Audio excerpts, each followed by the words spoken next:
Marshmallow. We are back. I am excited. I hope you all are well. This week is week 2, and it is discussing recovering a sense of identity. I went and got bubbles and chalk for my artist date this week, and what I will be doing is continuing the painting that I already started, and then we'll take a break when the lily pads are drying, and we'll head over to where the lighthouse is, go play with bubbles and chalk, and then come back and detail the lily pads. So we got some fun stuff today. Before all of that happens, I'm just gonna go into chapter 2 and what it dives into a bit and how it relates to my life.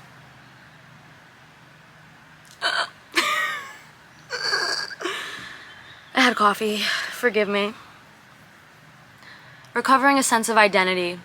It's discovering new territories. So, like, you know when you're going on a hike or you're going on a vacation to a new place, it can be exciting, very exciting, but it could also be nerve-wracking, because while you'll be discovering, you also don't know what's to come. And that can also just pertain to life. You don't know what's to come, and that can be a very scary thing. So when you are stuck, or you allow yourself to stay in a comfortable place and position, even if you've outgrown it, you already know what the results are going to be. So it's even harder to step away from that and to go into unknown territory, because then you can't feel bad for yourself for being where you are when you're in a comfortable place.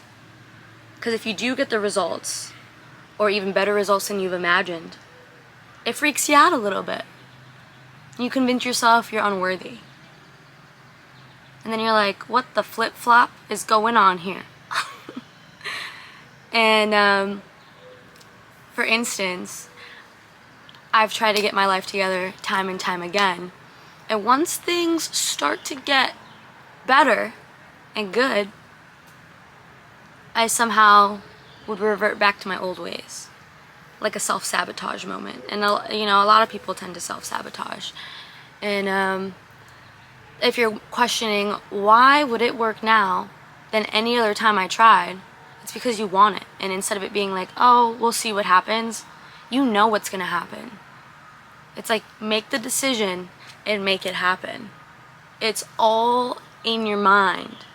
The limiting beliefs and the walls that you create around your opportunities can hold you back from your biggest dreams. And the beauty of the process of getting there is so liberating and freeing. Because right now, for me, I'm just posting my drawings. I'm doing drawings for people. Am I exactly where I want to be for my goal? No. But I'm building a foundation. And it's like, how can you build something great without starting? And if your question is, where do I start? I don't really know. I just slowly started with one thing, like sketching. I changed my name on social media. I put artist on there. Then I took a few more steps. I started posting my art. Then I bought a book. Now I'm recording. So there's no correct way of taking that step. It's what makes you feel comfortable, but also has you on a fine line of uncomfortability, because you're gonna resist it. And I've learned that even if you're resisting it, doesn't mean that you shouldn't do it. And I've seen videos and I've heard it from people. But pushing against that resistance of something that's good for you, or something that will free your soul, unleash that fire, like, act like a quarterback. Is that the right position? I don't it. So going sane will feel crazy, because your type of sane and realigning with yourself and who you are, out of being out of touch for so long, You're gonna feel like you're going crazy. People might look at you and be like, why are they doing this? Where did they suddenly get all this energy to do this, or confidence? And it's because now you're picking up a momentum. It's like the ball rolling down a hill, and it's starting to build that inertia, and it's going to keep going and going and going. And you don't want to stop that, because if you stop that, you're going to end up at square one. And then watch you revisit it 3 months later, a year later, 2 years later, and then start it again. You know? Just because you're getting that little taste of what it feels like, don't go back. And I will add my example of I'd get sober time and time again, and I'd get that little taste of feeling healthy, having clarity, being a better person, reconnecting with my relationships. And then I'd be like, oh, I can handle a drink, I can handle a martini. And then boom! Explosions everywhere. And it would actually leave me worse off than I was the prior time. When you've suffered enough is when you finally make that decision. And it's not just a decision that you're doubtful of, because when you make a decision and you're doubtful of it, you leave room and leave the door open to go backwards. What you need to do is walk through that door. Close that door. Find some tape or cement that shit down and keep walking till you find the next door to open, even if you don't know where that door is. The possibilities of life are endless if you allow yourself to experience them and let them in. The possibilities of life are endless if you allow them in. And it might not show up the first day or the first week or the first month. But changing and shifting your perception and the way you're vibrating and the way you're treating people and the way you're treating yourself first as well, it will slowly trickle and put little seeds into your life that will grow and sprout. It's a process.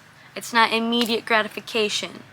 There's tons of immediate gratification in life today. We got Amazon, we got Uber Eats, we got TikTok, 5-second videos, dopamines, you know? And these are great tools if you use them that way. I've used them where I'm doom scrolling, and then I feel worse later, or I'm over consuming. You just need to, like, not necessarily stop that route, you just need to shift it into a positive direction. And I do have a few recommendations for how I've put mini seeds in my life to sprout flowers. One, I carry this little notebook. It was like $3. And I keep it in my purse at all times for if I want to do a live sketch, if I have ideas, if I need to write something down. Because when you have creative moments and ideas, if you're walking, if you're out and about, you don't want to lose that. And I'll be like, I'll remember it, and then I won't. I'll forget it. Like, we're human, it happens. Second is I have an app called Finch. It's a wellness app. You have a little penguin, you can dress it up, but you can do breath work on there. It gives you little things you can check off for points. And it's a fun addition to my day that I've used to get small wins. And I don't necessarily need it now for me to do those things, but what it did was help me create better habits, get me in that flow, because there's affirmations on there, there's exercises on there. So those are two wonderful things that I really like. And the music you listen to. If you're listening to like lower vibrational music, which I like, sometimes I'll listen to a rap song, I'll do that, it happens. It's gonna bring you down to that state. So I have a specific playlist I like to listen to that I've been creating, and there's a few songs on there. Hope maybe I could share it and put you guys on. But one of my favorite songs that I've been enjoying lately is from La La Land, and it's Another Day Under the Sun. And I'm just gonna play you the first few seconds of it so there's no copyright. So there's no copyright.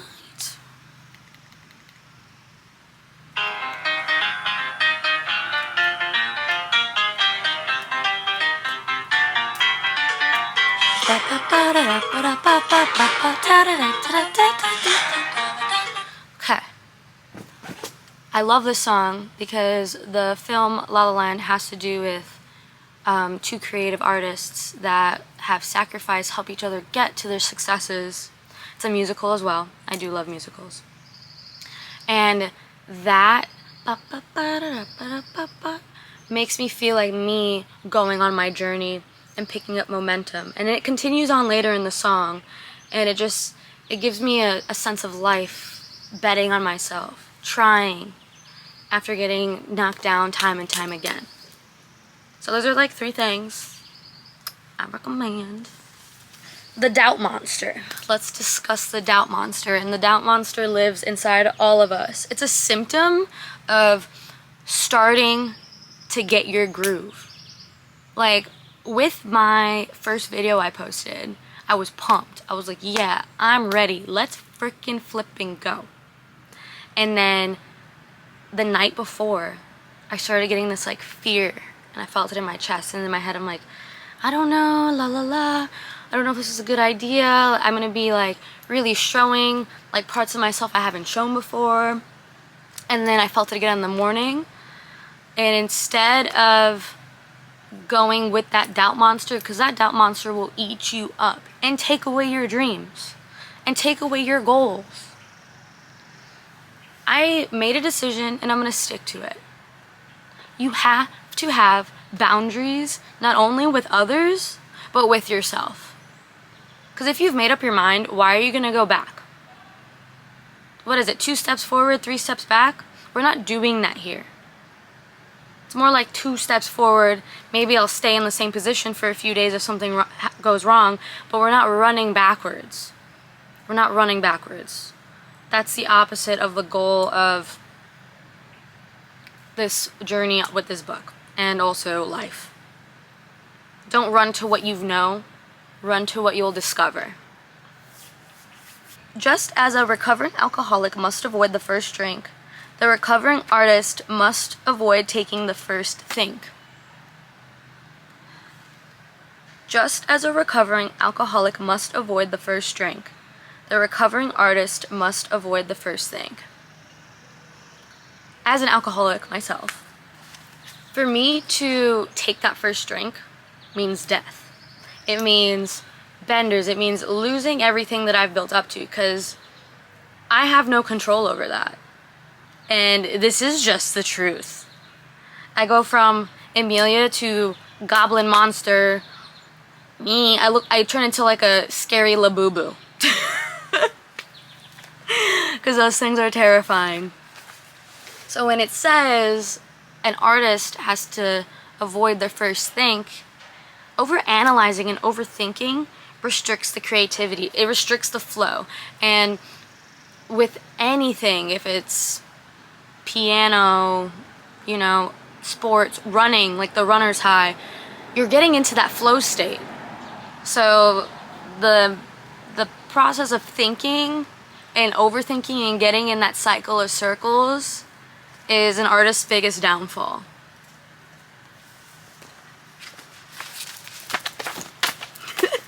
Another hurdle is, while you are blossoming, growing, there are people in your life. There are peers. There are blocked peers that are confused by how you're starting to change and make a difference. Don't allow others' fear or opinions to slow down your successes, because it will happen.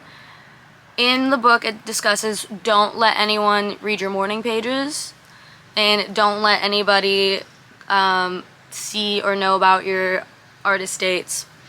I'm sort of telling you guys about my artist dates because I am still doing them alone, and I think it's beneficial.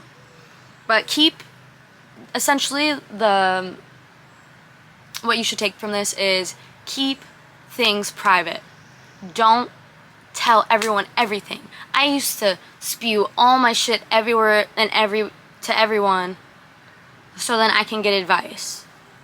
Why am I getting advice from someone that doesn't even know? It's because there's a lot of people in life that will tell you what you want to hear, or validate your ego or your doubt, not help you succeed. You know I'm eating with that. You know I'm eating with that. And with your blocked peers, what you can do instead is just be an example. Because during this process and transformation of changing, what you're doing is shedding your old skin. Like a snake. Or your cocoon, like a butterfly, if we don't like snakes. Be an example for the individuals that need help. Be an example for yourself. It's going to alienate you a little bit, but what it does is it sheds the old ways and it allows for new. You will come across people that are like-minded like you. You will discover new things that align with you. It would be crazy. And the thing is, we are all freaking crazy. To think that while you grow, you won't be misunderstood. Because people think that they viewed you one way. And that's fine, because everyone has a perception of everything in their own way. But as you grow, don't expect people to understand.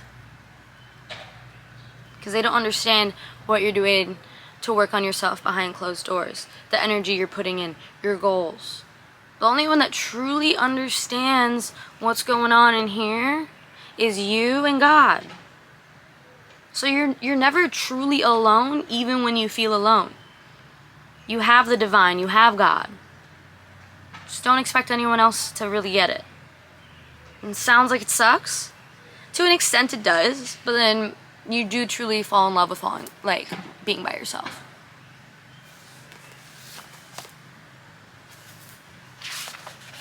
Blue's Clues. There's an addiction when it comes to creative blocks. And it's imagining the fantasy of it being out of reach. When I was heavily working and, drinking, I would have like a little art corner with paints and stuff. And I would look at it all the time and be like, I'm going to paint something, I'm going to do something. But then I'd never get around to it. Like major resistance, major block. But then it was something I would obsess over. And I'd be like, yeah, and that's that fantasy, that one day it'll happen, one day. But why one day? If it's something you really want to do, why does it have to be one day? Oh, I don't have the right camera. Oh, I don't have the right supplies. Oh, I don't have this money. There is a way to do things, even if you can't do it at the level you want to do it. You don't need all the fancy gadgets or like the best opportunities or to know certain people. Like, you can find a way. You can really find a way. Just trust. Give it time. That's really important. Give things time. Give things a chance. Like I said in the previous video, I am easily discouraged. Don't let that doubt monster, don't let the skepticism get to you. Because I'm truly learning that those are all just limiting beliefs I put in my own head.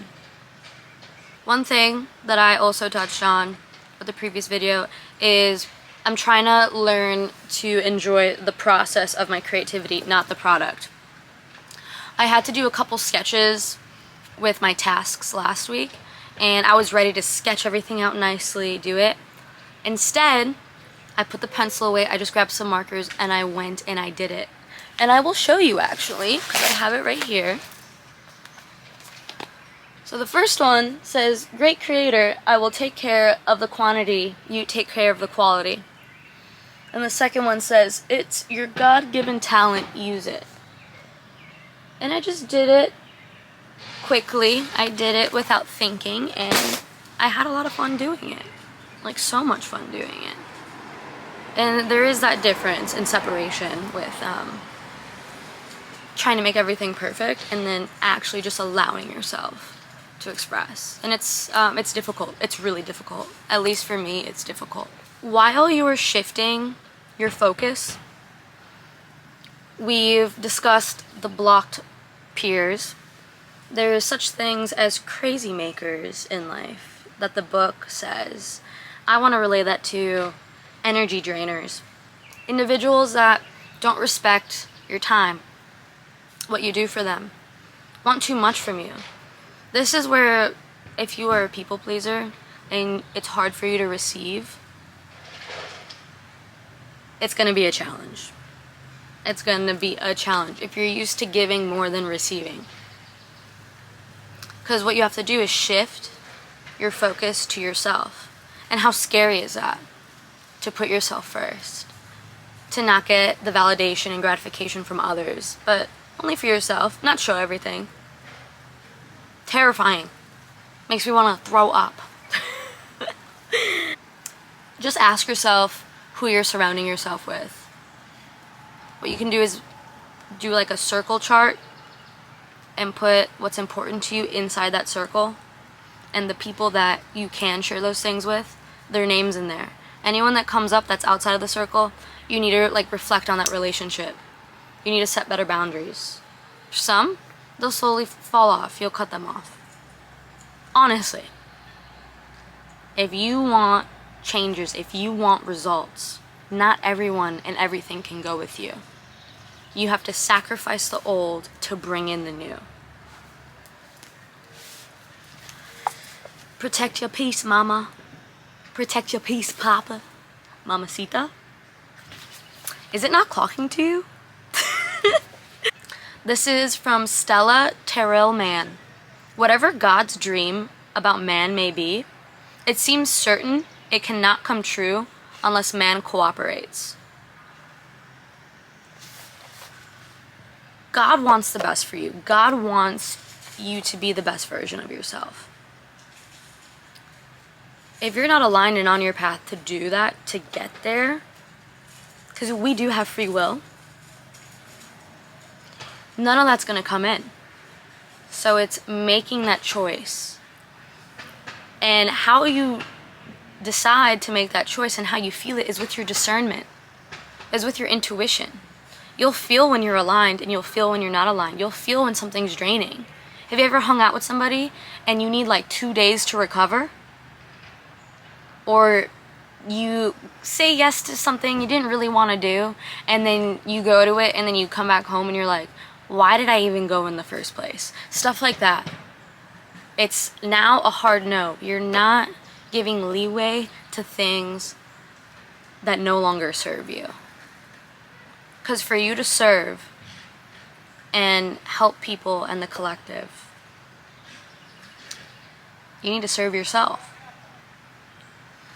Only have people and activities and community in your life that encourage you to serve, encourage you to, and like make you feel energetic. Yeah, there's a difference between like social battery and just feeling physically tired, but that doesn't ruffle the feathers of your soul. That doesn't make you feel itchy, like you don't have an allergic reaction to it. Yeah. I need water. Let's discuss the skepticism monster. There's a bunch of little monsters all over the place. And it sounds like there's more negative than positive when doing this, but on the opposing end of monsters, there's a lot of angels that are working for you and with you. So don't fret. I just need to make it aware of the things that'll come in your way, that have come in my way, that will try to deter you from success. This is the doubt monster. And then the skepticism monster can fly. It's like, forget about it. We're allergic to both of those things. They will creep in. Like always. Like we're human. But we don't like them. We rebuke that energy. We rebuke that way of thinking. And with that comes imposter syndrome. If you have jumped over the doubt monster and the skepticism monster with like a certain project you're doing, while you're stepping into saying, I am an artist, or I am an athlete, or I am this, I am confident, you feel like you're truly not it, is you feeling imposter syndrome. Like, I am a creator, I am an artist. Initially putting out art drawings and posting videos of my drawings and talking, I'm like, who the heck do I think I am thinking I can do this? But who am I to say that I can't? Why am I less deserving than anyone else to stand into my truth and my title? It's funny how it's easier to say negative things about oneself than it is to say positive things. Don't put pressure on yourself for accepting your blessings, because then you'll be losing out. Attention and connection. These are your survival keys. Notice the details of life. Even when you're feeling icky and meeky caca about Jim Bob, Jimmy Jam, Doodle Bop, whoever. Did you see a rainbow that day? Were the birds chirping? Did you have a good meal you like? Incorporate gratitude into your life of small things that you appreciate and admire. Did you see a couple holding hands while walking down the street that made you smile? Attention brings connection to yourself with life and others. Because if you close yourself off, you're going to feel alienated, you're going to feel isolated. The doubt monsters and the skepticism monsters are going to grow. It's all about rerouting and rewiring. Let's say Apple just dropped a new software. They have the beta version that they have people test out. Once the people put in their little critiques, they update that. They don't stay with the same version. We're on like iPhone 15, right? It's constantly elevating. It's constantly on that ladder, moving upwards. How to improve, how to be better. So if you've outgrown your old software, why are you going to keep yourself there? It's your time. It's your time to refurbish. It's your time to... Embracing the details of life, no matter what you're going through, is the secret to healing. It's the secret to still feeling alive. And let's say you're going through something super serious and it's like icky. I will be opening up about certain things I've been through with time. And what I used to do was hold everything that I've been through on my shoulders. On my shoulders. I'm like, I've healed from that. No, I didn't, because I didn't let it go. There's a difference between feeling it, processing it, what did I take from it, and then releasing it, because then you're lighter. Then you're able to alchemize it. Then you're able to move up. Then you're able to be that iPhone 20,452. Pain is a blessing in disguise, because that is life's way of naturally giving you that software update. Because after the pain or experience that you've had, you now have more wisdom. You are now more knowledgeable. You now know what to do, what not to do. You now know the feelings certain things bring. If you are able to detach yourself from that situation and realize that that's already past and gone, you've already won. You've already won. Because then now you can move forward, still being who you are at your core. And fly. Being present. That's also key. And this is why noticing details and having those like tiny connections will keep you present. It'll keep you present.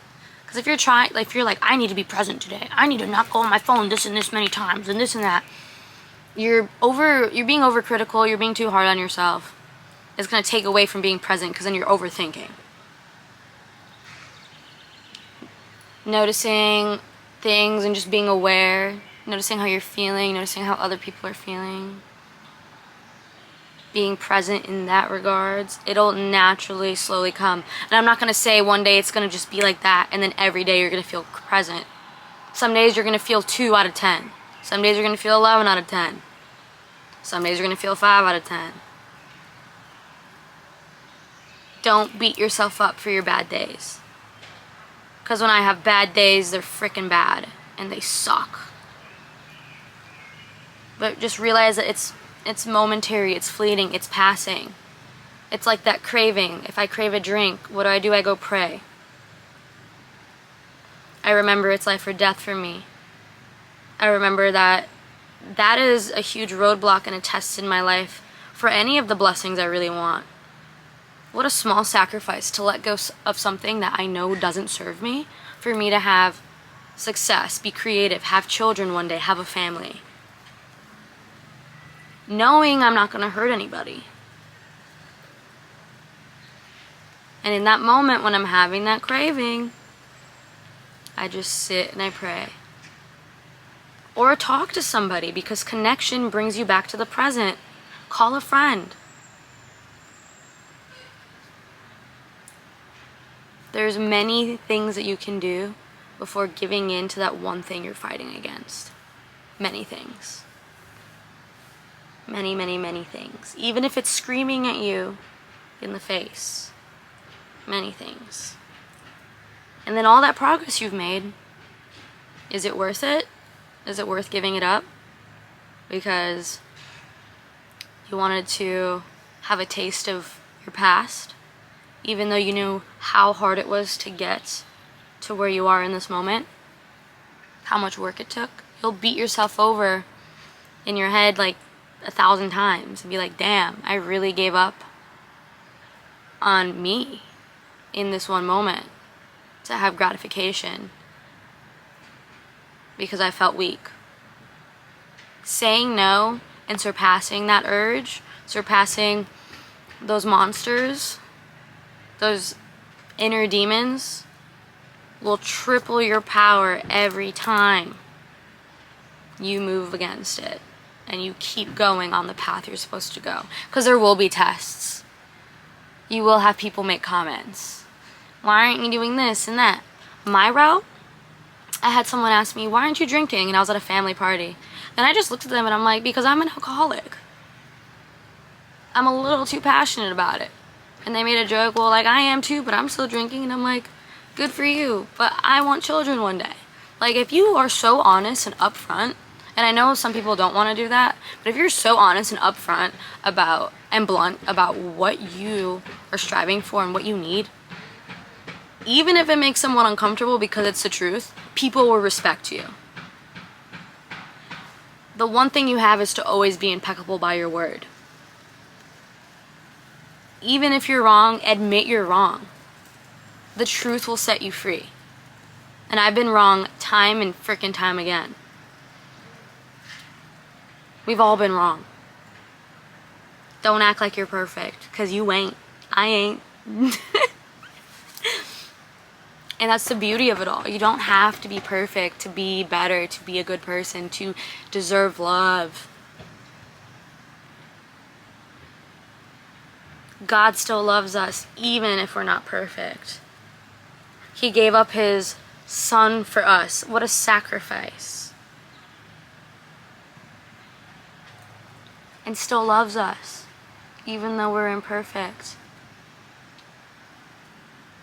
The only judgment you gotta worry about, like I said, is his. Repent.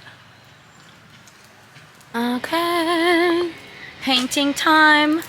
I just want to go over really quick what I'm envisioning. I have outlined the lily pads already, and I'm taking a different approach than what I initially said in the first video. I have this tattoo right here. I don't know if you can see it. It's a frog fairy, and I drew it like a few years back and then took it to the tattoo artist and was like, can you put this on me forever? and it's supposed to be my spirit animal. So I think it would be fun to incorporate that onto an actual painting. We're just painting, filling in the lily pads, yapping. You get the gist. It's casual, it's chill. We love it, and we love to see it.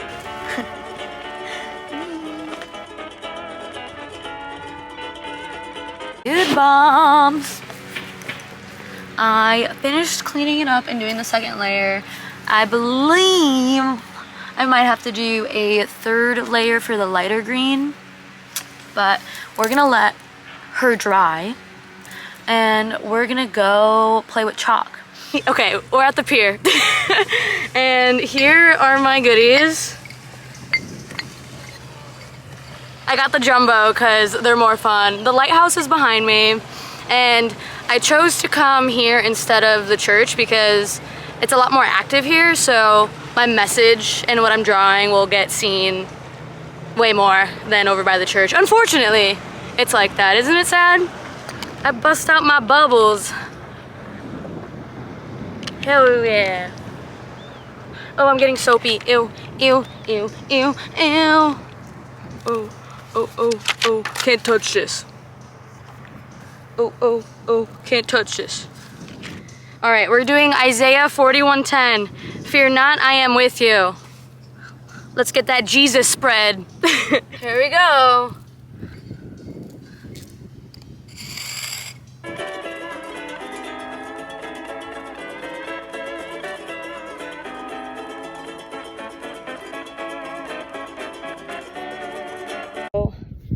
I wrote my little message. Fear not, for I am with you. Isaiah 41:10. And yeah, it was fun. There's the beautiful lighthouse. Because I'm recording this, even if the quality is not the same, it is what it freaking is. Beautiful, beautiful, beautiful. Yeah. Yes. It's so hot. And I parked like 2 blocks away from the pier to exercise, and it definitely worked carrying my chair. I handed off my bubbles. I passed them on to a very cute family with some children because I don't see myself needing the bubbles anytime soon. I thought it'd be fun for them to play with them on the beach. My nose is running, I'm sweating, my camera's dead, and it's still a freaking great day. I am editing right now, and I am gonna save the detailing of the lily pads for next week. I might just do them off camera, but I hope you enjoyed. I hope chapter 2 was fun. My doodle bops. Also, when I am saying doodle bops, I don't mean like bop. I mean like minoy minoy, like SpongeBob. It was a pleasure. Till next time, which is next Wednesday. Bye.